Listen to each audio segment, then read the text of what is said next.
मेरे हाथ में ये फोन है और इसमें हम्म, एक खबर लिखी है, और ये एक यहाँ के लखनऊ के पूर्व जिला अध्यक्ष बीजेपी के राम निवास यादव हैं, उन्होंने अच्छा पोस्ट अच्छा। किया है। लिखा लिखा है पाठक जी, जब मेरी सरकार बनेगी तब उत्तर प्रदेश में 11,000 मदरसा और मौलवियों को 50,000 प्रतिमाह वेतन दिया जाएगा, अखिलेश यादव सपा प्रमुख। ये खबर इन्होंने लगाई है, एआई जनरेटेड खबर ये बना बयान के ये कब लगाई। कब ये बयान दिया कब अखिलेश यादव ने?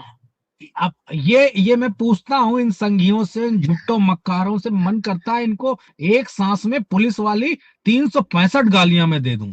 ये किस मतलब कैसे पैदा हुए हैं, किस माँ बाप की औलाद है ये, क्या संस्कार इनको, झूठी झूठी खबर लगाते हो, शर्म नहीं आती है? अरे धरती फट जाएगी, मर जाओगे। कितने दो अब आप कौड़ी के, कितने घटिया किस्म के लोग हैं भाजपाई। तो ये नैरेटिव बनाएंगे ये अधिकारियों, मैं इस खबर से मुझे इतनी नाराजगी है कि मन करता है किल्ले किल्ला पीठ की हड्डी इनकी तोड़ दूं मैं।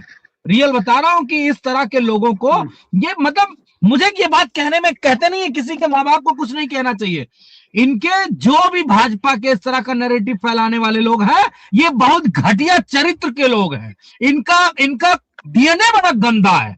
ये बात मैं जिम्मेदारी से कह रहा हूं, जिसकी औकात हो मेरे पर एफआईआर करा दे। भाजपाइयों का डीएनए बड़ा गंदा है। वो कहते हैं गांव में एक कहावत है, वो मैं कहना नहीं चाहता हूं। आप किसी भी नेता को बदनाम कर दोगे, कुछ भी कह दोगे, अरे उबलते हुए तेल की कढ़ाई में तले जाओगे। स्वर्ग नर्क जहां होता है, मैं जमीन की अरे बात हम नहीं तो कर रहा डर हूं। गए कि आप क्या बोल रहे हैं। हाँ, अरे ना ना ना ना, हमसे डरिएगा मत। हम संविधान और रीति रिवाज, वेद कुरान और पुराण जितना कुछ है सबके दायरे में रह के ही बात करते हैं, हमको मालूम है। उसी कड़ाहे में तले जाएंगे भाजपाई। हाँ, और एक इनके बड़े नेता थे, बुरा मत मानिएगा पाठक जी, बुरा मत हम क्यों बुरा मान? मानिएगा, 15 साल खटिया पड़े रहे थे, तब तो वो इतनी झूठी खबर नहीं बोलते थे भाई। इतना कहा था, मेरे पैर में दो कांटे बहुत चुभते हैं, मैंने उन दो कांटों को आपस में लड़ाकर कांटे को कांटे से निकाल के फेंक दिया। तब तो 15 साल खटिया पे क्या किए थे ये हमको भी नहीं पता है, आप जानते होगे क्या कैसे बीता था दिन। तो ये जो भाजपा के लोग हैं, ये सोचे कि हम सरकार बनाने जा रहे हैं, कैबिनेट का विस्तार करने जा रहे हैं।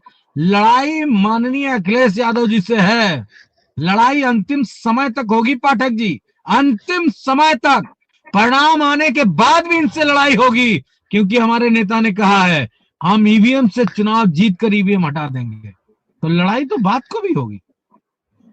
हमारी लड़ाई अरे इनके प्रपंच से, छल से, इनके दुष्टता से, इनके मतलब घटियापन से, इनके नकारे निकम्मे अरे मेरे पास शब्द नहीं है, मैं कितना शब्द लेके आऊंगा। अब गांव का आदमी हूं तो इसका मतलब गांव की भाषा पे थोड़ी नहीं उतर आऊंगा कि इनको इतने गंदे गंदे शब्द कहूं। ऐसे राम निवास यादव को कहूंगा कि भगवान कृष्ण तुम्हें सुदर्शन चक्र से दौड़ाएंगे, इतना नहीं याद नहीं। रखना। बीजेपी बहुत षड्यंत्र करके ही चुनाव लड़ती, इसीलिए मैंने सब कुछ बता दिया।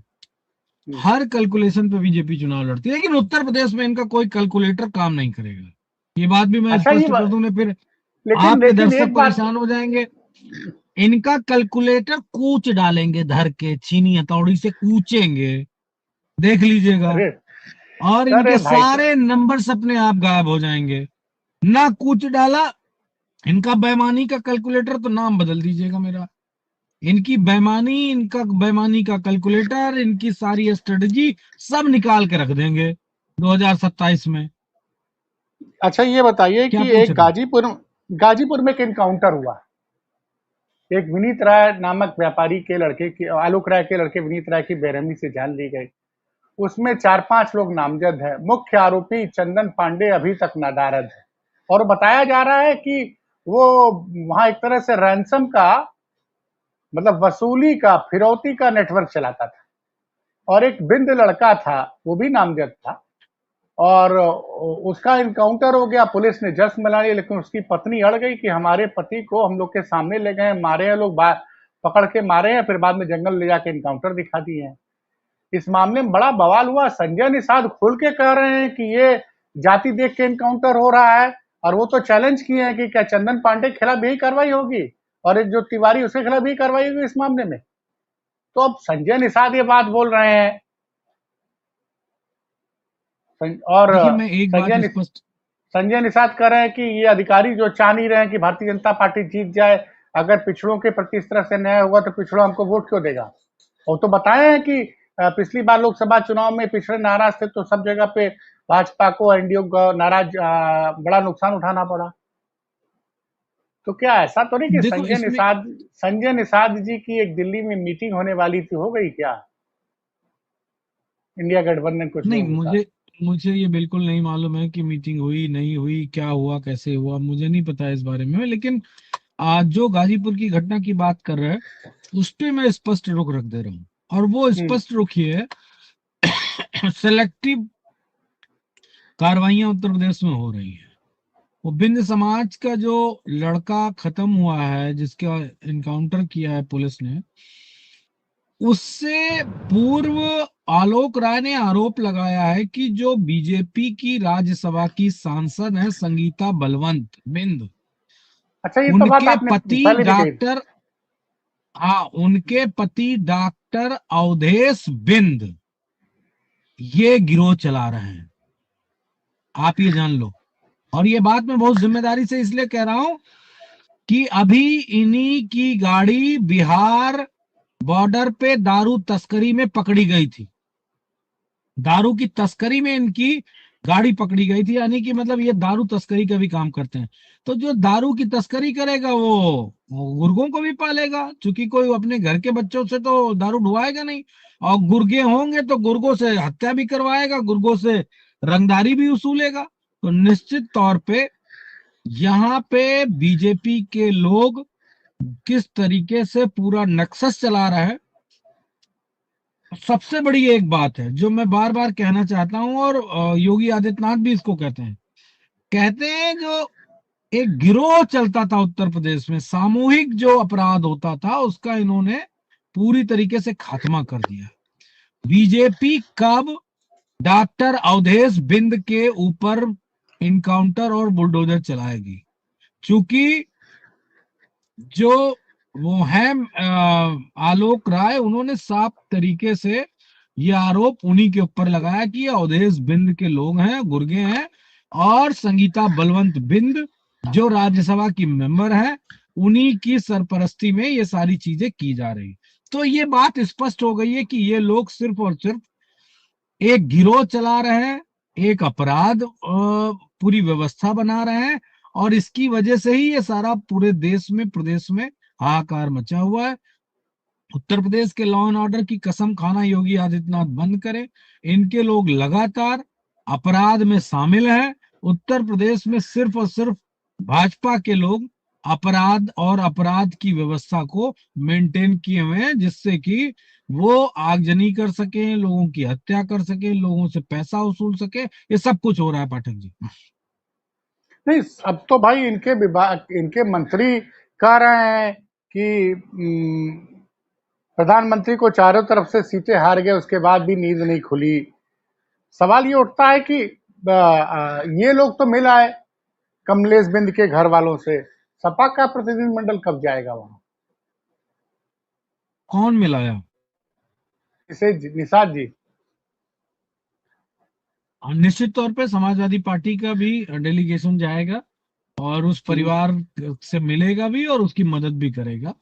समाजवादी पार्टी कोई ऐसी राजनीति पाठक जी कभी नहीं करती है जो अ, किसी भी अन्याय को आंख मूंद के ना देखे। सदैव ही अन्याय के खिलाफ खड़ी हुई है। अन्याय कोई करेगा, किसी के ऊपर करेगा, समाजवादी पार्टी की उपस्थिति वहां जरूर रहेगी जी।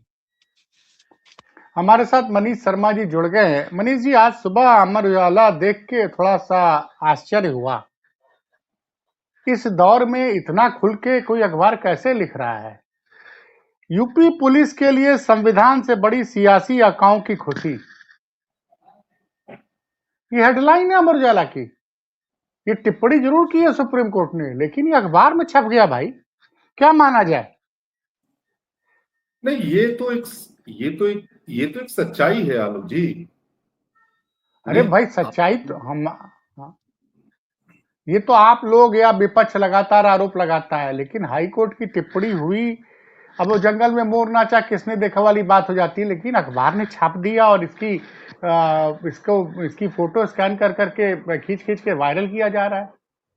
नहीं, ये देखिए, वो जो जिसको आप आमतौर पर जिसको आप गोदी मीडिया बोलते हैं, तो आमतौर पे लोग बोलते हैं, आप न भी बोल रहे हैं, या जिसको नोएडा मीडिया बोलते हैं, या बहुत जो परंपरागत अखबार है, तो वो भी तो बदलते हुए दौर को समझने की कोशिश तो कर ही रहे होंगे। उनको भी तो समझना है कि चीजें बदल रही हैं, तो एक लॉन्ग टर्म का वो भी तो इंडिकेशन दे रहे होंगे। ऐसा थोड़ी होता है कि वो कोई कोई चीज गतिहीन तो होती नहीं है, गति में अरे होती है। भाई, आप ये बात करते हैं, समाजवादी पार्टी वाले खुश हो जाते हैं सबकी हमारी सरकार तो बनी गई है, नहीं, और यही समाजवादी भाव इन लोग पार्टी के नहीं, यही भाव इन समाजवादी लोग के मन में पार्टी 2022 में आ गया था। नहीं, नहीं, समाजवादी पार्टी खुश हो जाए, कांग्रेस पार्टी खुश है, बात अलग है। हम तो अपनी नहीं तो बात उससे बोल रहे क्या होता हैं। है कि ये लोग खुश हो नहीं, जाते हैं, लोग कैबिनेट बनाने लगते हैं, और नहीं, मैं फिर क्या कह रहा चुनाव में जब मेहनत करके भाजपा हूं, चुनाव नहीं, जीत जाती है। नहीं, नहीं, नहीं, आलोक जी, देखिए, वो एक कहीं ये अलग प्रश्न देखिए, है। वो उसको कैसे रिस्पॉन्ड करते हैं, वो समाजवादी पार्टी का मसला है, उसमें हम क्यों हस्तक्षेप करेंगे। हम तो अपनी बात बोलेंगे। हम ये कह रहे हैं कि अभी जैसे मान लीजिए राष्ट्रीय लेवल पे हम्म, जो कारपोरेट है, दो बड़े कारपोरेट हैं, अडानी और अंबानी, हम्म, उनकी जो स्वामी भक्ति है, वो केवल मोदी तक हम्म, सीमित नहीं रही, वो ट्रम्प तक चली गई। तो हम्म, वो अभी धीरे धीरे वो ट्रम्प के हिसाब से उनको मूव करना पड़ रहा है। वो उनकी स्वामी भक्ति केवल मोदी तक सीमित नहीं है, ये बात आपको समझना पड़ेगा। हम्म, क्यों नहीं, क्यों समझना पड़ेगा? वो इसलिए कि उनकी जो अंतर्राष्ट्रीय पूंजी है, उसकी हम्म, रक्षा मोदी नहीं कर सकते हैं, उसकी रक्षा ट्रम्प ही कर सकते हैं। उनका अपना फसान है। नहीं, दूसरा, अब देश सवाल के ये, अंदर मैं आपको थोड़ा सा मतलब एक टिप्पणी इस पे चाहता हूँ। हाईकोर्ट लगातार उत्तर प्रदेश पुलिस की कार्रवाई पर टिप्पणी कर रहा है, क्या कुछ अधिकारियों पर कार्रवाई होगी कि बस? लेकिन अगर चुनाव के 6-7 महीने इस तरह की खबरें आती हैं तो और तमाम लोग कह रहे हैं कि अधिकारियों को भी पता है कि सत्ता का परिवर्तन तय है, क्या हाईकोर्ट के जजेस को भी ऐसा लग रहा है बात क्या? नहीं, बात कार्रवाई की नहीं है। हाँ, बात बात ये है कि ये हाईकोर्ट भी ये इस तरह की टिप्पणी करके नैरेटिव बनाने के में तो उसका तो एक रोल हो जाता है ना, एक नैरेटिव बन जाता है इससे। अगर हाईकोर्ट अभी मान लीजिए बीजेपी के पक्ष में कोई टिप्पणी करे, तो उस नैरेटिव उसके पक्ष में बन जाता है। विपक्ष के पक्ष में उसके खिलाफ करे तो वो विपक्ष के लिए नैरेटिव बन जाता है। ये तो बहुत सामान्य सी बात है, इससे कोई रॉकेट साइंस नहीं। तो सवाल ये, और एक मैं तो अभी इस पे बोल रहा हूँ कि मान लीजिए मीडिया भी तो हरदम आज के दौर में जहां चली गई है, मोदी की लोकप्रियता जिस लेवल पे चली गई है, विश्व के लेवल पे, भारत के लेवल पे, अर्थव्यवस्था के लेवल पे। अरे मनीष मनीष भाई, मैं आपसे सहमत नहीं हूँ। बंगाल में वो पहली बार सरकार बना लेते हैं, आप कहते हो लोकप्रियता सबसे नीचे आ गई है। आप इसके लिए एसआईआर पे अलग से चर्चा कराइए। आप इसमें एसआईआर पे सर, जुडिशरी के रोल पे अच्छा ये चर्चा बताइए, ममता कराइए। ममता बनर्जी चुनाव हारी, कितने लोग बंगाल में सड़कों पे उतरे? सवाल ये नहीं है, सवाल ये नहीं, नहीं जनता को उतरना है। चाहिए ना। नहीं, सवाल क्या है? सवाल ये है कि हाँ, सवाल ये है कि हो क्या रहा है। जनता उतर रही नहीं उतर रही है, वो ऐसे थोड़े कोई जेएनजी पूरे देश में उतर रहा है, ऐसे थोड़े उतर रहा है। आप बोल दीजिए साजिश उसको, लेकिन उतर रहा है ना। तो ऐसे थोड़े उतर रहा है। किसान सड़कों पे उतरे तो ऐसे थोड़े उतर गया। उसको बोल दीजिए खालिस्तानी, बोल दीजिए पाकिस्तानी, उतरा ना। शाहीन बाग 150 खड़ा हुआ, तो वो कोई आप बोल दीजिए उसको पाकिस्तानी, उतरा ना। SC ST कानून को बदलने की कोशिश हुई, उसके खिलाफ पूरा दलित समुदाय उतरा ना। बोल दीजिए उसको आप जो भी बोलना हो, उतरा ना। मैं क्या कह रहा हूँ, इसी सरकार के दौर में सड़कों के जरिए सरकार को बार बार झुकाया गया है। ये आप देखिए ना, इस बात को, इसको समझिए। ममता बनर्जी का अपनी कोई सीमा हो सकती है, लेकिन बंगाल की जनता की कोई सीमा नहीं, जेएनजी की कोई सीमा नहीं, किसान आंदोलन की कोई सीमा नहीं है। इसको तो आपको समझना चाहिए। आप उसके जरिए ममता की सीमा में बात कर सकते हैं कि सत्ता जाते ही वो संकट में क्यों चली गई। आप बोल सकते हैं इस बात को। मैं आपसे इससे सहमत भी हो सकता हूं कि सत्ता जाते संकट में इसलिए आ गई कि वो बहुत ही प्राग्मेटिक राजनीति करती हैं। माने सत्ता के इर्द गिर्द ही उनकी राजनीति रहती है। किसी खास दौर में वो मान लीजिए बीजेपी के साथ भी थी, ऐसा तो था नहीं। वो कोई विचारधारात्मक लड़ाई तो उनके पास नहीं है। जाति का प्रश्न उनके एजेंडे में बहुत नहीं रहता है, कारपोरेट का प्रश्न उनके एजेंडे में बहुत नहीं रहता है। तो मान लीजिए पहले से भी उनके मान लीजिए होगा, एक 15 साल से सत्ता में है, उसका एक एंटी इनकम्बेंसी भी होगा। लेकिन असली सवाल वो थोड़े है। असली सवाल तो ये है कि SIR के जरिए परिणामों को बदलने का एक टेप कह लीजिए कि घनघोर कोशिश है, वो साफ साफ दिखता है, जिसमें जुडिशरी को भी शामिल कर लिया गया। ये जुडिशरी कैसे जवाब देगी? जुडिशरी कोई संविधान से ऊपर तो है नहीं, कैसे जवाब देगी कि वो 34 लाख लोगों को ट्रिब्यूनल ने सुना ही नहीं, जिनको कहा गया था कि वो अरे अपनी दावेदारी कर सकते। मनीष भाई देखिए, ये हम और आप बहस कर सकते हैं, लेकिन जनता जो है सड़कों पर नहीं आ रही है। अब मेरा सवाल मनोज भाई आपसे, मैं एक मिनट में मैं जरा मनोज भाई से एक सवाल पूछ लूं। मनोज भाई, ये कहना है मनीष भाई, क्योंकि मीडिया को भी अब एहसास हो रहा है कि सत्ता परिवर्तन तय है, इसलिए खुलकर लिख रही है। कई लोग कह रहे हैं, अधिकारी भी मान रहे हैं कि सरकार पलटने वाली है। मुझे थोड़ा डर लग रहा है, क्योंकि यही चीजें 2021-22 के चुनाव के समय आई थी और आपके कई नेता जो है कैबिनेट बनाने लग गए थे, और चुनाव में ऐन मौके पे थोड़ी सी लापरवाही भारी पड़ गई। कहीं इस बार भी ये कहीं ऐसा बीजेपी का ट्रैप तो नहीं है कि अधिकारियों से माहौल बनवा दो, मीडिया में माहौल बनवा दो, सफाई खुश हो जाएंगे और हम लोग चुनाव में मेहनत नहीं करेंगे, हम लोग चुनाव जीत जाएंगे? मनोज जी देखिए, समाजवादी पार्टी इस बात को लेकर कदाचित इस तरह की स्थिति में नहीं है कि हम सरकार बनाने जा रहे हैं, हम ये करने जा रहे हैं, हम कैबिनेट डिसाइड करने जा रहे हैं। ये सब चीजें बीजेपी और RSS की तरफ से, और ये बात मैं जानबूझ के कह रहा हूँ। मैं आपको एक बड़ी महत्वपूर्ण बात बताने जा रहा हूँ, जो ये नैरेटिव कहाँ से चलता है, किस तरह चलता है, क्यों चलता है, ये बात मैं आपको बिल्कुल स्पष्ट कर देना चाहता हूँ। समाजवादी पार्टी, मैं दिखा रहा हूं, मैं आपको विद एग्जांपल दिखा रहा हूं। समाजवादी पार्टी सदैव ही इस बात को बेहतर तरीके से जानती है और मानती है कि ये नैरेटिव कहाँ चलता है। मेरे हाथ में ये फोन है और इसमें एक खबर लिखी है, और ये एक यहाँ के लखनऊ के पूर्व जिला अध्यक्ष बीजेपी के रामनिवास यादव हैं, उन्होंने पोस्ट किया है। लिखा है, पाठक जी, जब मेरी सरकार बनेगी तब उत्तर प्रदेश में 11,000 मदरसा और मौलवियों को 50,000 प्रतिमाह वेतन दिया जाएगा, अखिलेश यादव सपा प्रमुख। ये खबर इन्होंने लगाई है, AI जनरेटेड खबर बना के लगाई।